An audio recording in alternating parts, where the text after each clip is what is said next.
Hello বন্ধুরা, আজকে আমি রান্না করব মাটন কারি। প্রথমেই আমি মাটনগুলোকে ভালো করে পরিষ্কার করে ধুয়ে নিয়েছি। এখন চুলাতে একটা প্রেসার কুকার বসিয়ে দিলাম। আজকে আমি প্রেসার কুকারে মাটন কারি রান্না করে দেখাবো। প্রেসার কুকারে তেল দিয়ে দিলাম।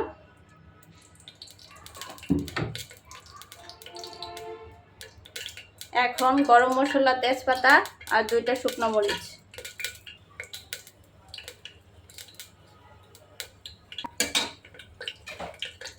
এখন পেঁয়াজ কুচি,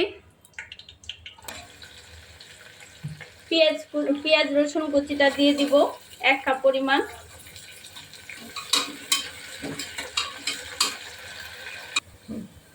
পেঁয়াজটা হালকা বাদামি কালার হয়ে গেছে। এখন আমরা 2টো টমেটো কুচি দিয়ে দিব। টমেটোটা হালকা সিদ্ধ হয়ে গেলে আস্তে আস্তে মশলাটা দিয়ে দেব। টমেটো তেলের সাথে কষানো হয়ে গেছে। এখন আমরা মশলাটা দিয়ে দেব। আমি একটি পাত্রে সবগুলো মশলা একত্রে রেডি করে রেখেছি। এখন প্রথমে আদা রসুন বাটাটা দিয়ে দেব।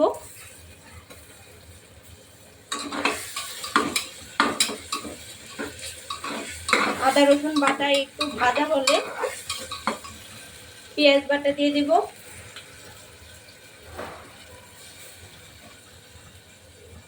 আমি আদা রসুন বাটা 1 টেবিল চামচ করে দিয়ে দিয়েছি আর পেঁয়াজ বাটা 2 টেবিল চামচ দিয়েছি।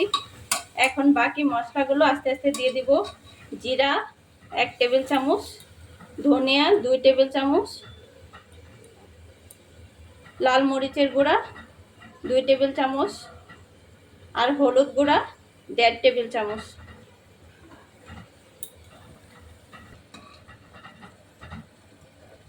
এখন মশলা থেকে তেল ছাড়া পর্যন্ত অপেক্ষা করব।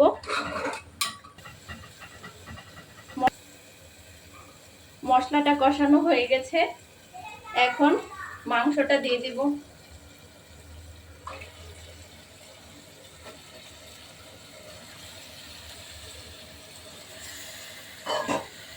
মাংসের সাথে মশলাটা ভালো করে মিশিয়ে নিব।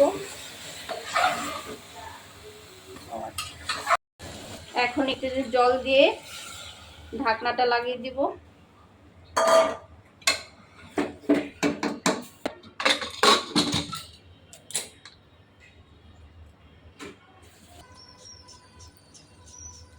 আমরা 8টা সিটি দিয়ে মাংসটা প্রেসার কুকারটা বন্ধ করে নিব।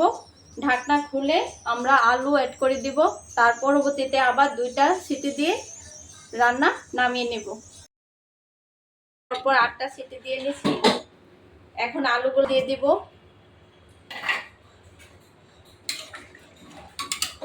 এখন মশলার সাথে একটু কষিয়ে নিব। এখন ঢাকনাটা লাগিয়ে দিব। আমি আরো 2টা সিটি দিয়ে নিব পরপর। রান্নাটা হয়ে গেছে। এখন আমি ঢাকনাটা খুলে নিব। দেখুন কত সুন্দর মাটন কারি। এই রান্নাটা করতে আমার 30 মিনিটের মতো সময় লেগেছে। আপনারা যারাও বাসায় খুব অল্প সময়ে এই রান্নাটা করতে চান তাহলে একটু চেষ্টা করে দেখেন। এখন একটা পাত্রে তুলে নিব।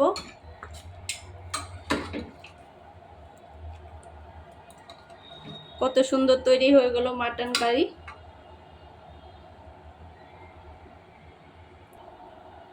ধন্যবাদ।